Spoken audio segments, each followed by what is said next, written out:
was giving me a lot. So I was like, I didn't want to touch it. I didn't want to taint it in any way. But then I think something in me changed. I think we all learn and grow and evolve and watch and feel differently. And I felt like I want to do a fun film, and that's when Bhool Bhulaiya 3 got offered to me. And I felt it was a very well-written script. It was an entertaining script on paper. And I knew that with Anees Bazmi, it would only go a few notches higher. I hadn't done this kind of film in a long time. So I was itching to do it. And then they told me that initially the song was going to be picturized with me because it originally has me in the film. So I was like, fine. Anyway, I knew I would have to work hard because it's dancing, and dancing I don't regard as one of my fortes. So I knew I'd have to work hard. Then Madhuri ma'am said yes to doing the film. And I had a feeling that now they're going to tell me, obviously you'd want to max it if you had Madhuri Dixit in the film. And they told me, they said, we were thinking, why don't we have a dance-off between you and me, you and her? And I was like, I was initially nervous, but I also thought to myself that, I've danced in front of the mirror to Ek Do Teen for, I don't know how many times as a kid. And I was like, oh my God, I'm going to be able to share screen space with her in a dance. And I thought that, I'll do my best. I don't know about matching up to her and all that. My attempt was not even that, honestly. I just wanted to enjoy the process, this opportunity, because it's such an honor for me. And I'm glad it happened. She was very generous. She was lovely. So that made things very easy. And the dance that you had to execute, did you need a lot of rehearsing and practice? Yeah, absolutely. Because, I was doing Bharatnatyam. And the first time around in Bhool Bhulaiya, I had time to actually train in Bharatnatyam for a few months. Whenever in between shoot I got time. This time around, I did not have that. I did not have time to start training. So my body wasn't used to the form. It had been a long time since I had done Bharatnatyam, and Bharatnatyam is a bit structured, But I started rehearsal 2 weeks before the song, and I was promoting a film called Do Aur Do Pyar. So I hardly got any time, but whenever I got time, I went and rehearsed because I was going to be standing in a frame next to Madhuri Dixit. I wanted it to at least look decent. But I have to say, Chinni Prakash, Chinni Master and his assistants were amazing. They gave me as much rehearsal as I could, as I wanted. Whenever I wanted to rehearse, they were there for me. So I worked very hard. But I enjoyed the process. And when on screen, when people tell me that it's turned out well, I feel so gratified. And is this a genre that you're looking forward to do more with? Yeah. Comedy, horror? Oh, most definitely comedy. I want to do a full-fledged comedy. I think your phrase, Ami Ji Tomar, has now become like national parlance, not just not in Bengal. And I was thinking the other day that when we were young, Rajesh Khanna said, at the Bhalobasha Bhalo Noy, Babu Masha. And so these sort of phrases, it's been decades after which this Ami Ji Tomar is a love sign or whatever. So people come and randomly tell me Ami Monjulika. Look at it, even one of my most popular characters, Monjulika, is a Bengali. So I'm telling you, there is a connection. Somehow or the other, I find a Bengali connection. But it's fantastic. Like I said, it's 17 years and still giving. And I feel so blessed to have that. I am looking to do more comedy for sure. Because I love comedies. I just feel that they don't write enough comedies for women. I hope that's changing. I'm putting this message out into the universe and saying, please send me some good comedy script. I just feel like, especially post-pandemic, I just feel like I want to watch light stuff, and therefore I want to, as an actor, do light stuff that makes people smile and feel happy. Yeah, so I'm in that frame of mind at the moment. Plenty. Talking about present frame of mind, there's been so much talk about the body image, about the new look, and I think you're a new person as well. You just feel, even in your interviews, you're coming across as lighter and I don't know, more poised. Oh, And really? freer, liberated. Yeah, that was I the think word, so. liberated. And you've talked so much about body image. You've talked about the fact that used to be a pressure at some point till things fell in place. And so you've got your healing practices, you've got the new treatment that you're going through, and all of that through which you're emerging as a new person. It's almost like the phoenix rising out of ashes. It's fabulous just Thank to even you. watch that at a distance. Thank But you. you're doing it in the public eye, Yeah. and you're doing it as a star, and that's having a lot of messages for people out there. So how do you feel about this? When it's fantastic, I think, for younger people to hear someone like you, who's an icon, sitting there and talking about that change and welcoming that change. You know, I think the dirty picture really changed the body game for me.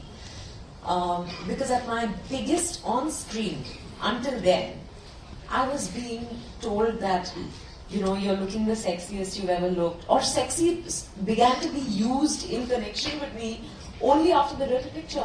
And I felt like, oh, that means size doesn't have anything to do with being sexy, being desirable, being sensuous.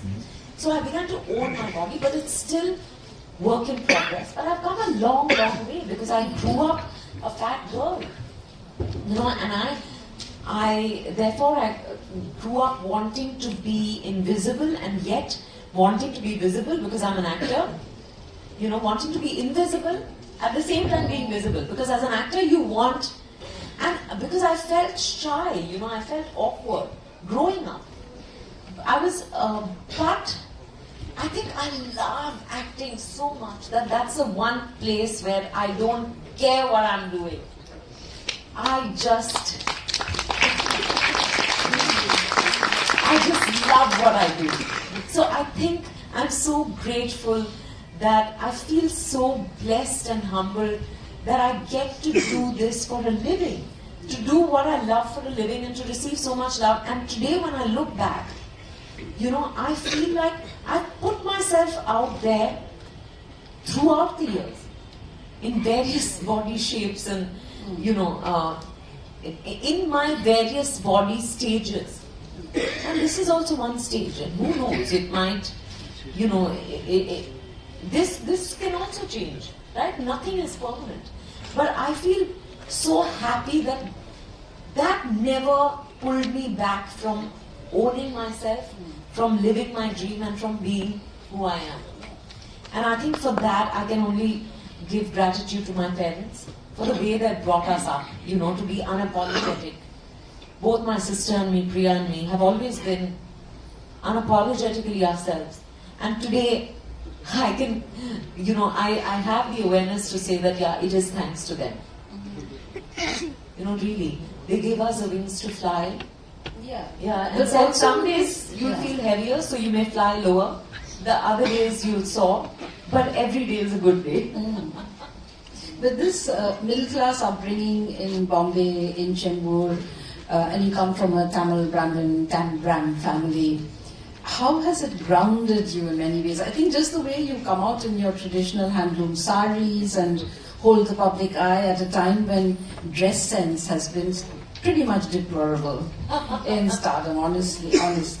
You're the only one who's really looking at, you're representing a nation, or you're representing a state, and the space that textile holds, the space that handloom holds. You're the only one who's doing that. I mean, it's quite incredible. Are you conscious of that? I didn't do it consciously, but I have to say that I've always associated beauty with the sari. Because around me, all the women, whether it was my mom or my aunts, my neighbors, I grew up, like you said, in Chembur, most women wore simple cotton saris. They wore no makeup, kajal and a bindi at the most.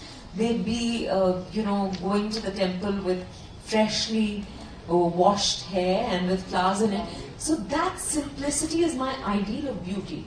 I think that's where it comes from. And then I think just as you grow, you begin to. Again, maybe it goes back to my parents, because this. I'm very I'd like to believe that I'm very connected to my roots. And I love everything Indian, and not just in a way of saying it. But I feel especially when we're talking about textiles, there's such variety. Today I'm in a very privileged position that weavers from all over the country send me their saris and I get to wear them, and I feel I get to, I've become aware of kind of weaves that I didn't even know of before. And there's still so much more left to explore, so I think, whether you talk about language, food, everything, right, it's so varied here. So I think there is that innate respect. I think more than anything else, I think we were brought up to believe that we're all different, but we're all children of the same God. I think that's basically where, if I have to say something, that's where it comes from. Plurality. Yeah. And what are the other social messages that you're standing up for, or maybe endorsing or speaking? Because you're in a position of power now. There's a sense of empowerment, I'm sure, which you understand. You're married into such a talented family as well. And are you thinking of producing yourself soon? No, that's not something you're going to do. No. That's actually, I don't think I have the ability or the interest to do that, and we have one producer at home. There's one person chasing the numbers, which is more than enough. Hi, Chandra. So I think that's not something I've looked at. I love what I do, Sangeeta. I just absolutely love it. So as long as I get to act, I'm more than happy. And I think there are fantastic writers, directors, producers, and more than anything else, I think at this point, people should stick to doing the jobs that they're good at. Because people are just wanting to do everything, and therefore there's a lot of mediocre stuff that we're putting out, So I think this greed to do more, and I don't know, I just feel that do what you're best at, or what you enjoy best, and it will turn out at least halfway decent. I don't think I could do anything else. How's the OTT world changed things for you? Have you got busier, or when you do things in seasons, then obviously there's much more. I haven't done anything, no series yet. And one, because I'm commitment phobic, it requires a long commitment of time, and I just feel like I love cinema because you give it your all in those 2.5 months. Of course, prep and post-production, promotions and all that. Altogether 6 months to a film, in and out. And here it's a much longer commitment, right? So I feel like I'm not sure about that. Also, nothing exceptional has been offered to me. I think there's more of the same thing happening at the moment. But I will say that the OTT platforms were what saved the industry during the pandemic. Both for audiences and for the industry, because we had ready content. We could still keep producing content because people were consuming it at home. So, but now I think it's reached a stage where it requires reinvention. We all need to think differently, because otherwise on OTT I'm seeing more of the same thing, and that's not very exciting. I think that's happening. Our writers, everything's so dependent on the market. That's the problem. No, but I think that's it is definitely at the end of the day a business, so you have to cater to your audiences. But I think, I don't know the answer to this really, but I don't think it's, I think all of us have to push the envelope a little bit, and that's when change happens. Because we can't just sit back and say, okay, this is not going to work. So I've been hearing this, and I'm sure there are people here, aspiring filmmakers, actors, there are many here. It's been a year of unsurety, whether in regional cinema or at the or with Bollywood or whatever, because hedging risks is not something people want to do at this moment. It's like, okay, because thriller they do, let it be a thriller or let it be whatever, but nothing where they want to stick their necks out. Yeah, because I think the stakes are so high. That it is, people do want to play it safe, and especially post-pandemic, I think people are looking at it more conservatively, and I think something has changed intrinsically in all of us, that will obviously get reflected in every business, including cinema. You know, so we are a bit. I don't think we can just blame the producers or the platforms. I think it's also the actors, it's also the writers, it's also everyone, and audiences. I think people have lost the habit of going to the cinema to watch films. I know that's not true of Kolkata and West Bengal. You all are the saving grace, really. But I think in most other places, people are not coming to the theatres to watch films. They're only coming for the tentpole films. Thank God they're at least coming for those. So I think this is a period of flux, but things will change. They're bound to change. It's part of that change that we're going through a lull. And there will soon be a storm that just... We need to be hopeful, and I think all we imagine as light is in the theatres, and that itself is such a big thing. Have you seen the film? No, I haven't seen it yet, but I've heard wonderful things. Lots of people here must have seen it. It's running in the theatres here in Calcutta. Right. And yesterday, as I was watching one of the festival films, I was like, boy, do I love my city, my birth city. Because if that hall holds 400 people, there were 600 people who just come, sitting on the stairs. And there were people standing for 2 hours watching this Chinese film, and it's a heavy, dark, sad film. But that's why I said it happens in Bengal. Yeah, absolutely. You're absolutely right. They're so passionate about cinema that it's always it feels good to come and promote a film here also, any kind of film. It's not just one kind of film that you can trust a Bengali to go to. They have an appetite for all kinds of cinema, which is cinema-loving people, I guess. I need to know how we're doing for time. Can we take questions from the audience? So, do you want me to take one? Can we have 1 or 2 quick questions and not long statements, please? Short questions. Yes. Another Bengali connection. Pritam Chakraborty. Yes, Pritam, absolutely. The music director. Yeah, worked a lot with him. And there was another hand here. The girl Oh, sorry. Can I see the radio? Quick question.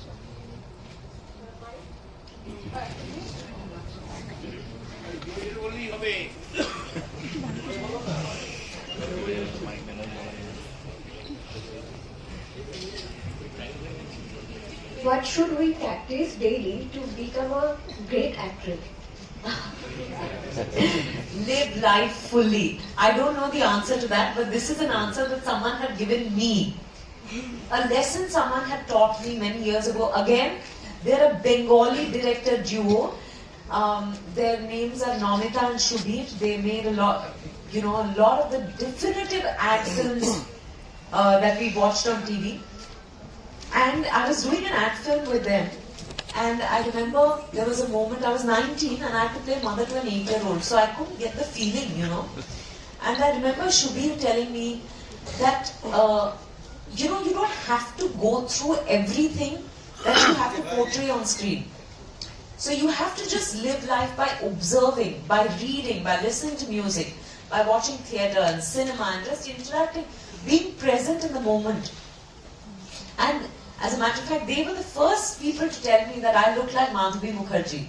So just that's by the by. But I think just living life fully, to be present every moment, is the only thing that can really help.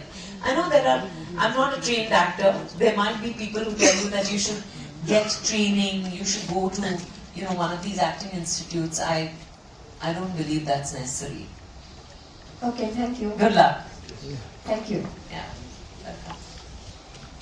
Madam, this is my request to you. Please say Bengali 1 or 2 lines. কি বলবো আমি তো বলতে পারি আমি পুরো interview বাংলাতে করতে পারি That's it correctly?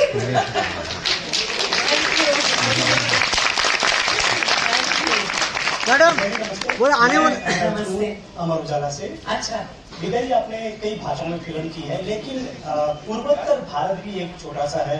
क्या आपके मन में है कि असमिया या उससे इतर कोई भाषा में फिल्म करना? हाँ बिल्कुल, मैं तो हिंदुस्तान के हर भाषा में फिल्म करना चाहती हूँ। मैंने ये बहुत बार बोला है, पर किसी ने आज तक मुझे वो ऑफर ही नहीं किया है। पर मैं आपको एक बात बताऊं, मैं अपने सारे विज्ञापन जो है खुद डब करती हूँ सारे लैंग्वेजेस में, और असमीज और उड़िया में भी मैंने किया है। हालांकि मुझे वो थोड़ा कठिन लगता है, पर मैं कोशिश करती हूँ। कन्नड़ा, तेलुगु, तमिल, मलयालम, पंजाबी, गुजराती, मराठी, बंगाली, हिंदी, इंग्लिश, हर भाषा में मैं डब करती हूँ। हाँ, असमी में मौका नहीं मिला आपको अभी तक? फिल्म में मौका नहीं मिला। हाँ मैडम